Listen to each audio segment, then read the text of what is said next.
Welcome to Corporate Competitor Podcast. Now, the premise of this show is to learn how sports shaped today's business icons, but to celebrate John Maxwell's new book, The 16 Undeniable Laws of Communication. We are rewinding back to an episode recorded with John when we first started this podcast. Now, I'm going to acknowledge to you that my voice sounds a little different on this podcast. I had just gotten out of the hospital with a pretty terrific battle with COVID. So my voice wasn't at its best, but John's always is. In his new book, John shares exactly what has helped him become one of the most successful public speakers and motivational teachers of our time. Whether you're trying to inspire your employees, speak to a PTA meeting, teach a classroom of students, or deliver a sermon, this book can help you do it. I had the honor of collaborating with John on one of the chapters, chapter 12, The Law of Storytelling. And when you pre-order from the link in our show notes, you will get exclusive access to bonus material, including exclusive video teaching that corresponds to each chapter and behind-the-scenes footage from our development team. Visit 16laws.maxwellleadership.com to order your copy and enjoy this conversation with the legendary John C. Maxwell. I was very competitive in my younger years. And all of a sudden, I began to see a bigger picture of what would happen if I would spend my life, instead of trying to beat someone, help someone get better. And I took all those competitive juices. I used to say I went from ladder climber. In my book, Leadership, I talk about this. I went from ladder climber to ladder holder to ladder builder. John, thanks for joining us. My joy. I'm so excited about being with you. You're such a beautiful friend. And whenever I get time with Don Yeager, I'm a happy guy. Well, ditto. I love being with you too. I learn so much every time we're together. You know, John, we've talked a little bit about what we're accomplishing here, attempting to in this podcast. But I know that growing up in Ohio, just near Columbus, that you loved basketball and you were a player. So I'd love for you to tell me a little bit about basketball, high school, Circleville, Ohio. Well, I was in the fourth grade and I went to watch a high school basketball game, Circleville High School Tigers. And I can remember I was in the balcony and I was leaning against the fence, the little railing there. And they turned all the lights off and the warm-ups were over and they put a spotlight on the huddle and they announced the starting lineup for the Circleville Tigers. I'm in the fourth grade. I kid you not. I'm watching these players run out in that spotlight to center court, the people cheering for them. And right then, I said, I want to play basketball.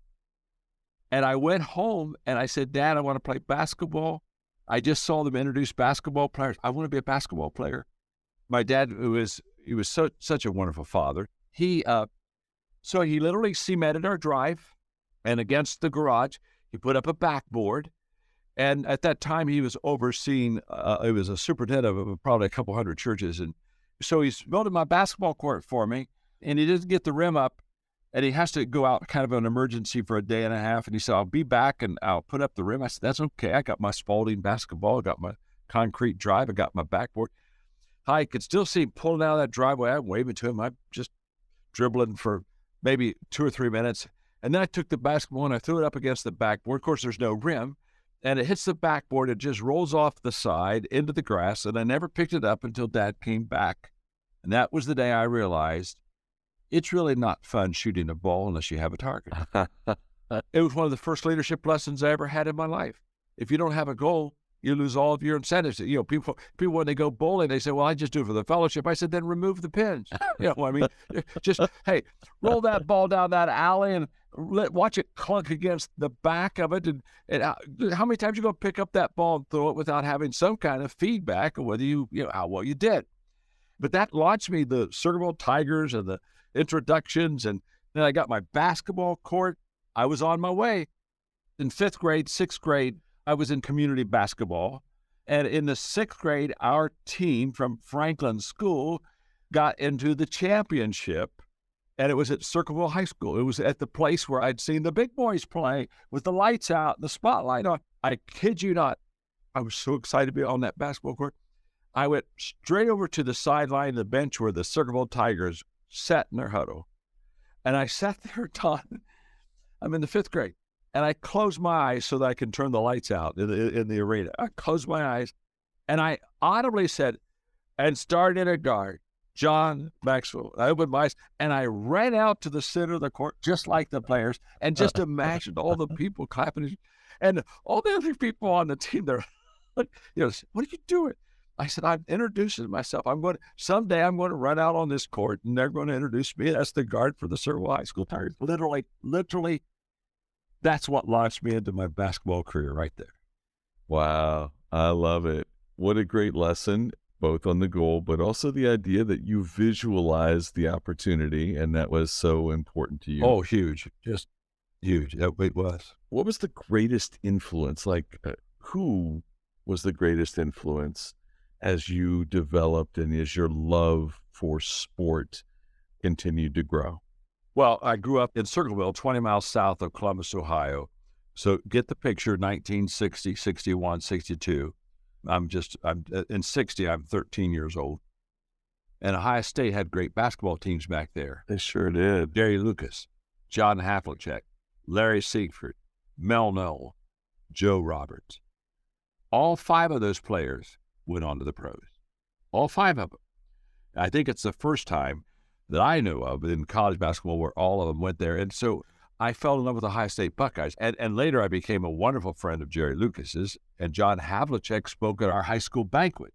So it was really kind of a basketball team that was the Ohio State, probably arguably the best years they've ever had in basketball, Right. where when you think of Havlicek and Lucas, both were all pros. And so that was the team that kind of was the catalyst for it. But I had a coach, Don Neff, who really taught leadership very well. And to my surprise, when I was a sophomore, he named me captain of the team. As a sophomore? As a sophomore, and I was shocked. I was the youngest player.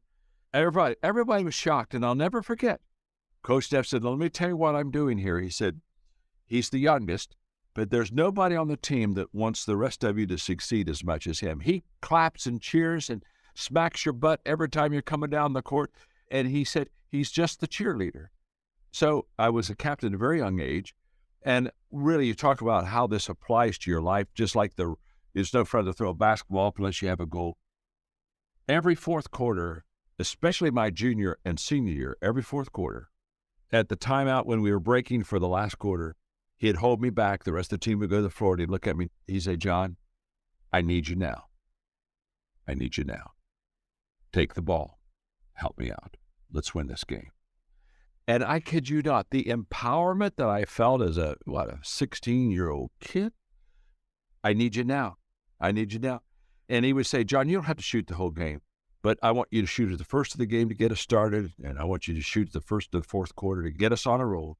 His confidence in me was an amazing experience for me to say, I have to perform. And one of the things I love about sports is the fact that you have to perform under pressure, but you have to perform under pressure with people watching. Right. That's a whole different game. And when I look today at how I can handle pressure and how I love it to be on the line and how I love the game to be on the line and that whole process in business or in relationships, and I look back and I said, I know where I got that.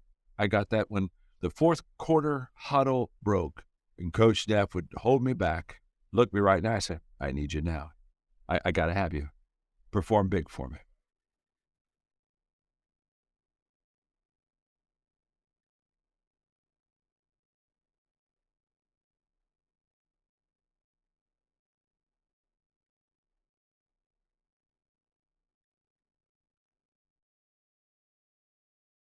And I wasn't the best player. As a sophomore, I wasn't. Junior, senior year, perhaps, but not the sophomore year. There were 2 or 3.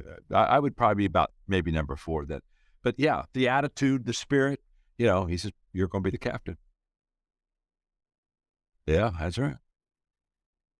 That you can bring it that every day, every day.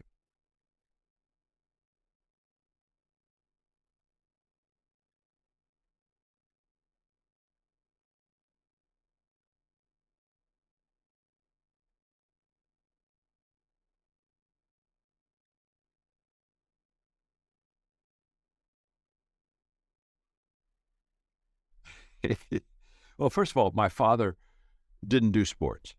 He grew up very poor in Georgetown, Ohio. That's down by Cincinnati, Ohio. After school, he'd go do errands for people. And there were three people that were maybe the more wealthier people in the little town of Georgetown, only 800 people. And he worked for all three of those families. And every day after school, he'd go. So he didn't get to play ball at all. But he told me, he said, John, I would look at them and watch them succeed, and I would watch the rest of us not. And I kept asking myself, going through school, doing the errands, what sets them apart?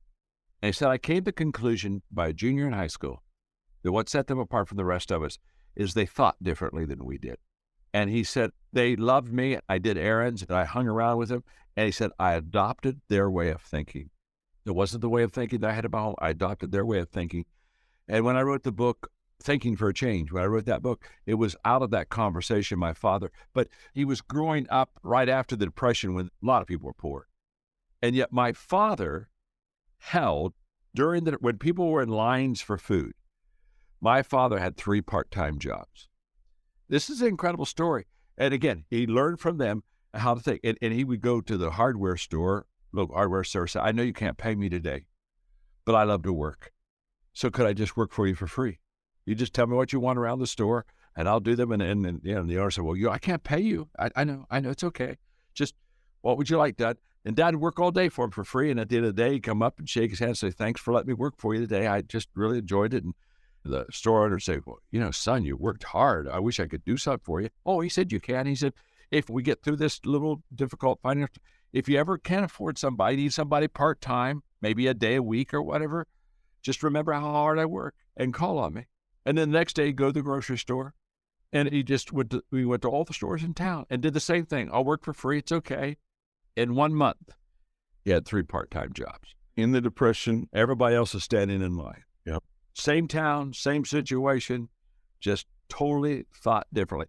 And so what my father brought to the game to me was not any knowledge of sports at all, but he brought to the game of how to think correctly and how to think good, how to manage myself and the self-discipline that you need as an athlete. In fact, my father, when he came to my first basketball game, he was very excited. Didn't know anything. I mean, he probably didn't even know most of the rules of the game, but he was just very excited that I was playing. And he started about halfway up the bleachers. And literally by the time the game was in the fourth quarter, he was right behind the team. He'd worked himself all the way down to there, and he's leaning there, hearing the huddle, and he's talking to me. He said, Johnny, you could do this. And it was hysterical. He was like a little kid, and he probably didn't realize he wasn't supposed to really be in the huddle, but he couldn't help himself. He just wanted to get in there and kind of, one more shot of encouragement. And that's my father. What an amazing person. Well, I know how much you love him, and I love the stories you tell. You and I have had the chance in working together to sit down and interview several folks who have won a championship or two.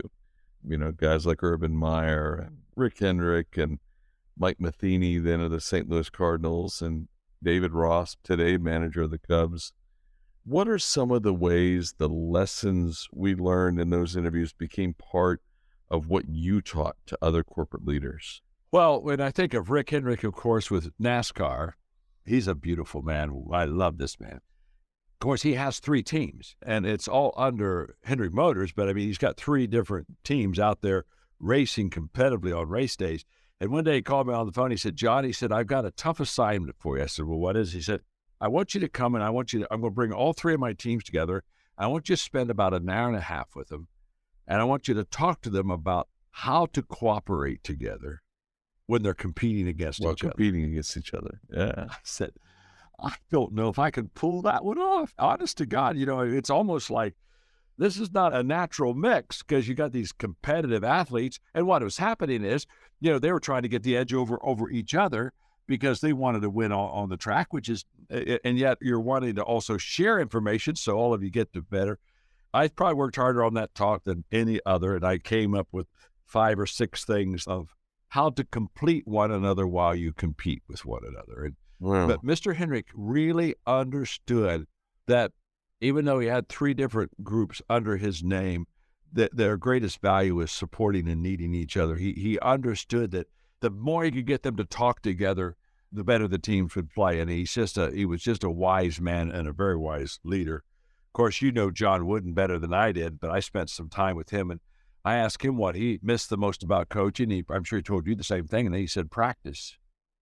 He loved practice. He taught me so much about that. If you really practice well, he said by the time the game was on Saturday, back then it was usually a Saturday game, he said I'd just roll up my program and cross my knee and lean back and let him play. He said, honestly, the game was already over before the game began because he said they were ready to play. And it was just a great teaching to me on the whole issue of preparation and, just play well. And, and it shows up. It shows up in the game. Of course, you could tell 100 stories of John Wooden. Both Mike Matheny and Urban Meyer really taught me about utilizing outside people. To make a team great, you got to bring some people from the outside that can give a perspective that the team doesn't have by being on the inside. And what I mean by that is, I would go in, and when the St. Louis Cardinals were down here every spring training, when Mike was here, now even with the present manager, they'd say, John, can you come over and do some teaching for us and help us out? And it's this whole thing of utilizing other people besides just your own to gain a perspective that helps you to obviously be a better team. And then, of course, I was with Jim Tressel when he was at Ohio State also, and I did the Ohio State-Michigan game. Well, a kid growing up in Ohio to do the Ohio State-Michigan game every Friday night. Every Friday night, I'd go up to the hotel and stay with the team, and I would talk to the team on Friday night. And then Saturday, I'd have breakfast with them, do the walk. I'd be on the sidelines, and I'd get in the box with the coach. In fact, his players, his ex-players, all his Heisman, they were on the outside of the box. They're saying, John, you're the only one who can get on the inside. And it was just a great experience. But he, out of his playbook, he had a page that I loved in his playbook called Things That Do Not Require Giftedness and Ability. Right, yeah. And he had a whole page of things that are choices that we make. When I saw that, because I had one of those manuals to kind of prepare to talk to the team for the first time. When I saw that, that was the idea that I got for doing the book on talent is never enough. And the fact that there are a whole bunch of things you got to add to that talent to really be the player that you want to be. So I learned so much from him and so many business principles. And, when you talk about your time with Hendrick earlier, one thing that really stood out to me is that a lot of times, especially corporately, right, we hear executives, we hear leaders talk about their team, right? But the truth is there's a difference between being a team and being a collection of people collecting a paycheck from the same organization, right? And Totally. What Rick was trying to get you to talk about was the need to be a team. When you are advising, especially given your athletic experience and your time and your love of sports, how do you help people think about being a team versus a collection of individuals all drawing the same paycheck? Well, I think, the thing we're thinking about most now, because it's the most recent, is The Last Dance with Michael Jordan. It's very obvious that Michael was the best player in professional basketball, but in the beginning he wasn't winning championships. And if you saw that shift in The Last Dance where he said, you know what, we need to get us a team. We need to play better together. We need to get better players. And I think that no matter how gifted we are, in my book on the laws of teamwork, I have a law called the law of Mount Everest. And the law of Mount Everest just simply says, as the challenge escalates, the need for teamwork elevates. Anything that's big, you got to have a team. There's no such thing as solo accomplishments in the big stuff. In fact, every year, Don, I have an event called Exchange, where I have about 120 leaders. And every year I take them to a different city and we do leadership experiences in that city. We're going to take them to San Diego this year and do stuff with the SEALs and just, but I give them leadership experiences. And a few years ago, 3 or 4 years ago, I took them to Charlotte and we went to Rick's place and we had so much fun. We divided the 120 into maybe 14 teams.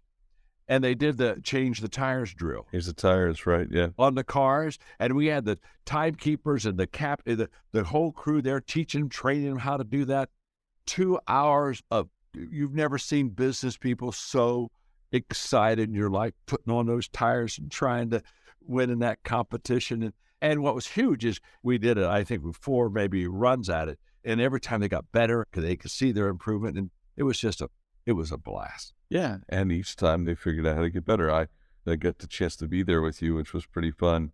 I got to ask, it's been nearly 54 years since you last played for your high school team. For most people, a great competitive nature really never goes away. How do you express your competitive fire today? Do you still shoot a basket or two? I know you love golf. How do you express your competitive fire today? I have a basketball court still, and, I'm still a pretty good shooter. See, I played before the three-point line. My basketball coach, after they had a three-point line, went back to the old film and said, John, if they'd had a three-point line when you played, you'd average 33 points a game in high school. Because I was a gunner. I was a shooter. I spent all my energy on the offensive side.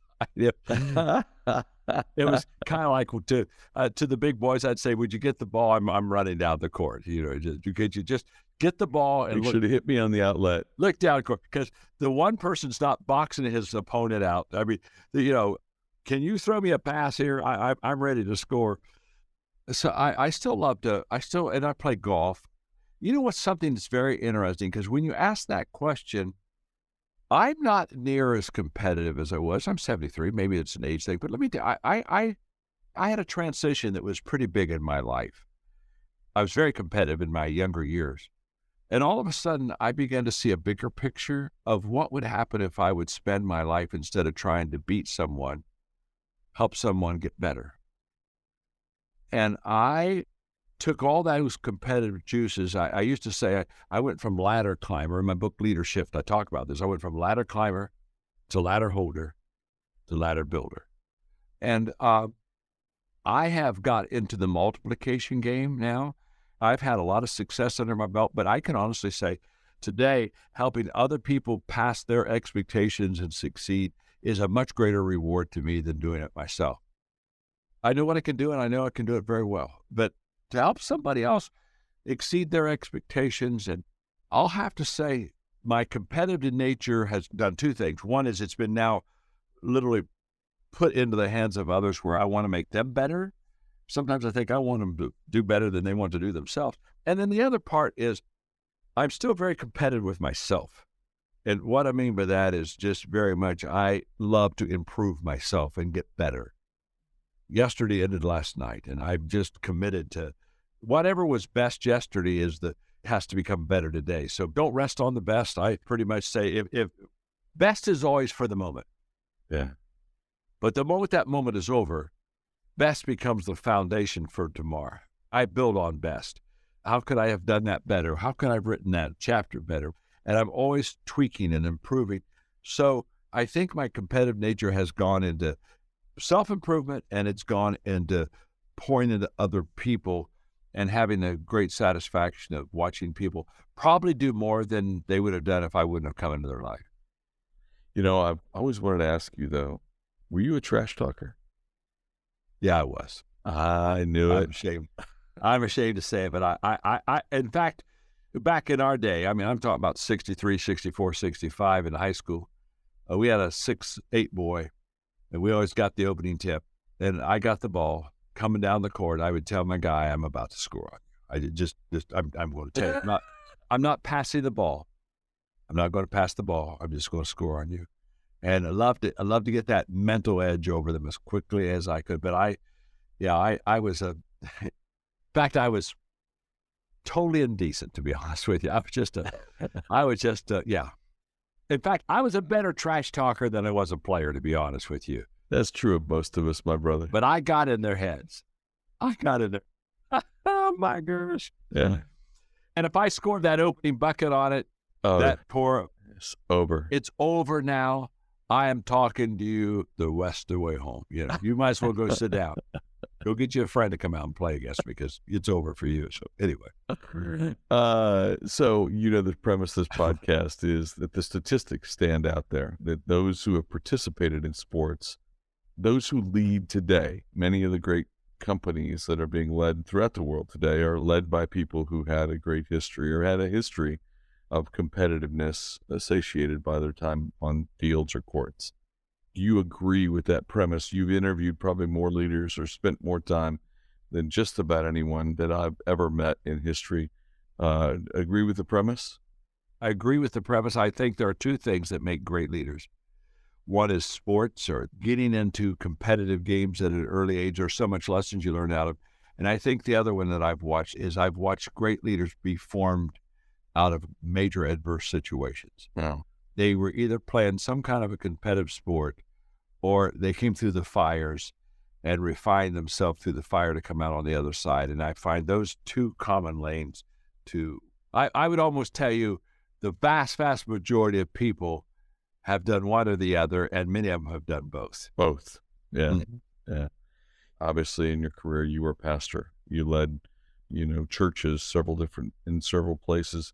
Was there a moment you learned in basketball and sports that ultimately played a role in the way you would lead or manage yourself, even in the ministry? Yeah, there are several illustrations. I think if I played ball, could pull out a dozen illustrations that they'd look back and say, that was a real important time in my life. When I was in my sophomore year, we were in first place, and we were playing Miami Trace over by Washington Courthouse, Ohio. In fact, they were in second place. We were in first place, and I think there were only 2 games left. We I think, had a 1-game lead. And I was fouled with 7 seconds left to go. We were behind 1 point. I had a 1-and-1 shot. And I remember, so the coach called timeout, and we came over, and of course he set up, what if he missed here, we got to go Christ the boards. He was giving us some time. And I remember sitting beside Ron Seward, one of the other guards. And I remember looking at him, and I said to him, I'm so glad that I'm shooting these shots. He said, what do you mean? I said, I'm glad I'm shooting the shots, because I'll make them. We said, how do you know you'll make them? I said, because I have to make them. If I don't make them, we don't win. I'll never forget the look he gave me. He said, you're kidding me. I said, no. And I remember walking out to the foul line, just feeling not cocky, but just, I'm glad I have the ball in my hands. And that was the first realization as a young person that I really wanted the ball. Coach Wood used to say, in pressure times, there are the guys who want the ball and there are guys who hide for the ball. Right. There's the guy who says, let me pass it into you. You know what I mean? And I'll be right. Exactly. I made both of those shots. We won our league championship, but I've never forgotten that. And I can just say that I want the ball. I want the ball, not because I'm trying to be selfish. I want the ball because I think that I bet on myself. And one of the great leadership principles I teach all the time is if you won't bet on you, why should someone else bet on you? Why should I always look for someone else to believe in me before I believe in me, or someone else to step up before I step? No. Leaders step up. And now I've often wondered, well, what happened if I'd have missed those 2 shots? And I honestly don't think it would have changed my attitude. I think I would have still, the next time, I think I'd have still wanted the ball. Right. One of the things I think athletics did for me is it helped me discover myself, because you have to flesh out all the things that you are taught in a real game situation. So very quickly, you're doing something that you learned, and you're going to find out if it works. It's kind of like during difficult times, I tell people, this is where you know if the values that you teach are the values that you live. And there's something just very healthy about the fact that I have to now go out and I have to produce. And people are watching. But I've often thought, what would happen if I'd have missed those shots? Would that have made me a different person? Would that have backed me away? And I don't know, but I don't think it would have. I think I just knew that if somebody said, who should shoot the foul shots? I'd raise my hand. I was only a sophomore, but I raised my hand and said, I should shoot the foul shots. Now, that could be cocky, but I didn't feel cocky. I just felt that I thought my odds were better than someone else's. You were ready for the moment. I was ready for the moment. Yeah. Speaking of betting on yourself, one of my favorite lessons from you was how early in your professional career, you identified others out there who did what you were doing very well. You wrote them letters, and you asked to come learn from them, offered to pay them for their time. Yeah. Because you were betting on yourself, and then you made the rounds, and you ended up in some enormously powerful conversations that shaped you. Life-changing. So I'm wondering, that idea of betting on yourself. Yeah. Powerful. You have to understand where I was. I was in southern Indiana in a little place called Hillham. Now, all of your sports people are going to understand. They don't know where Hillham is, but Hillham is 5 miles from French Lick. Yeah. Larry Bird. The hick from French Lick. Yeah, the hick from French Lick. In fact, while I was pastoring there in Hillham, Larry Bird was a junior high and maybe 1 or 2 years of his high school year. He wasn't still a great player yet. He was a good player, but not a great player at that time. But I'm in French Lick in this country church of 100 people. And I read a book on the largest churches in America, and there were 10 of them. I got the information on each one of them, and I either called them or wrote them letters and said, I would like to have 30 minutes of your time. You don't know who I am, but you have so much to teach me, and I'll give you $100 if you'll give me 30 minutes of your time. Now, $100, I made that year $4,800. That was my year salary, $4,800. And so $100 was a lot of money to me. And here's what's beautiful. Of the 10 that I wrote or called, 2 said yes and 8 said no or didn't reply. So I went to those 2. And I mean, when I went to see them, I had 5 pages of legal pages full of questions to ask. Now, I'm doing a 30-minute interview. So, I mean, get the picture. I mean, maybe 3 questions. I've got 50, 60, 70 questions. And I sit down, turn on my tape recorder, and I ask the questions. 30 minutes later, I shut everything off, reached over, gave them a $100 check, thanked them for their time. And both of those people, they didn't even know each other, but both of those pastors said, I don't want your money. Your money maybe got you in the door because of your passion, but now that I know you, let's go to lunch. We went to lunch. I spent some more time asking questions with them. We went back, and of course, because of her faith, they prayed over me. And I went out in the parking lot, and I would sit in the car, all alone in that car in the parking lot, and I'd put my head against the steering wheel, and I'd bawl like a baby. And I'd just say, I want that. I want that. Give me a little bit of that, God. Give me a little bit of that. What was powerful is 8 said no. Only 2 said yes. Those 2 talked to the other 8.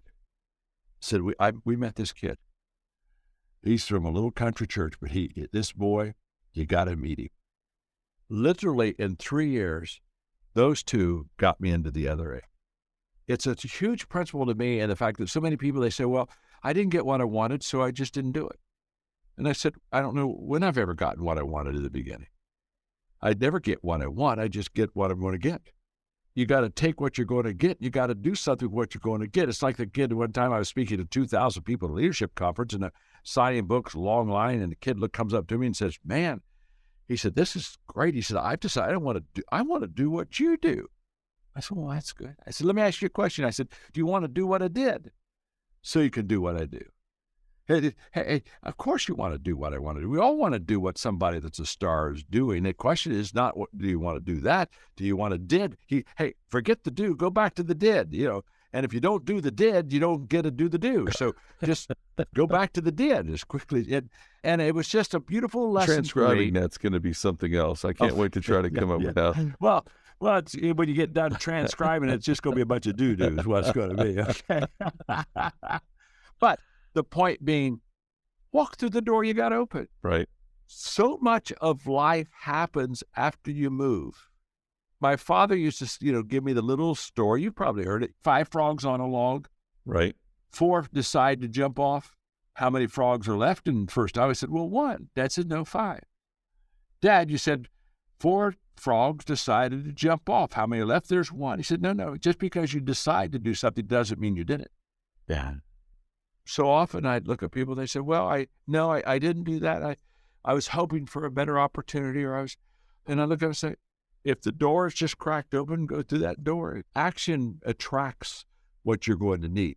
You don't attract it by sitting, We're supposed to leave our footprints in the sand at a time, not our butt prints in the sand. You know what I'm saying? Yeah. There's no butt print lesson here. You got to start moving. One last question. As leaders, often one of the challenges is that everyone comes to you, right? They come asking for guidance. They come asking for wisdom. But there's got to be windows of time when you even feel as if your tank is running low. Oh, totally. Where do you go as a leader to refill your tank? And how might your lessons that you've learned instruct where you go to kind of build yourself back up so you can continue to give to others? Well, you cannot give what you do not have. So when you're on empty, you're on empty.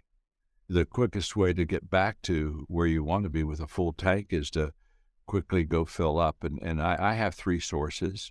First of all, I'm a person of faith, so I would have to tell you right up front, time with God, prayer, meditation, worship, stuff like that. I mean, that's who I am, and the interview happened to be mine, so it's where I go. Right. In fact, that's my first source of strength. And when I have people that are running on empty, many times I just tell them, I say, well, I wish you had my faith, because honest to God, it's huge what I received there.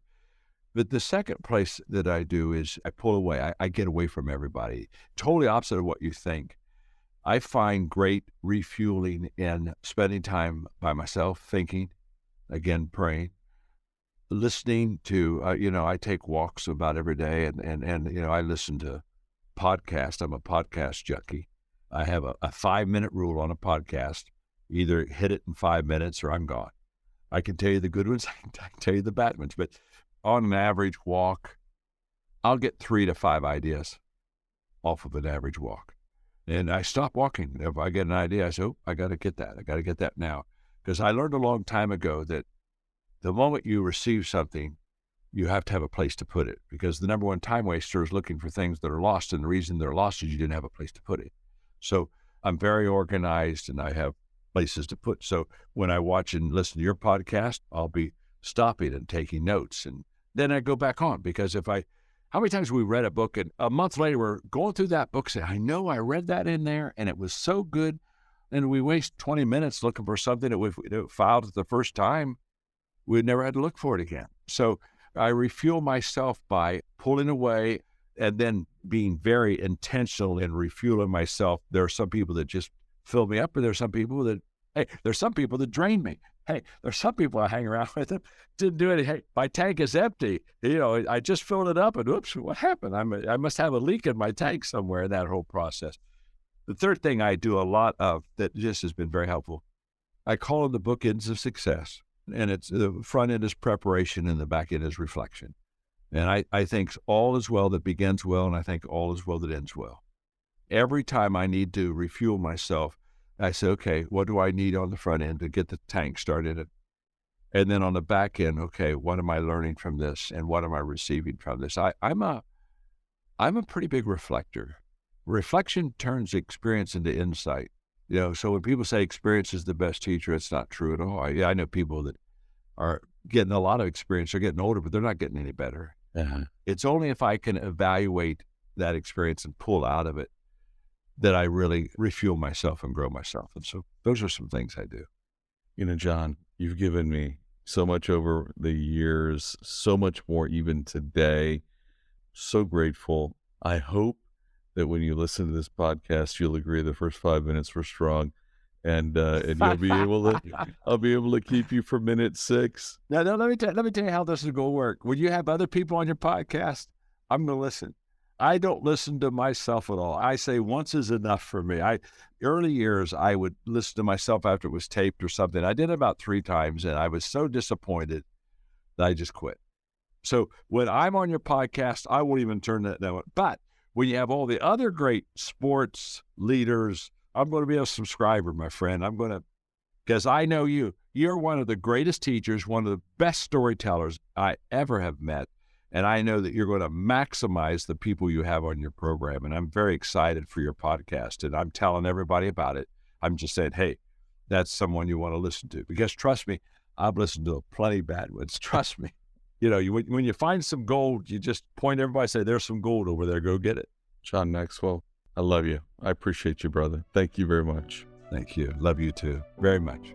Thanks for having me. I am so thankful for John's incredible insight.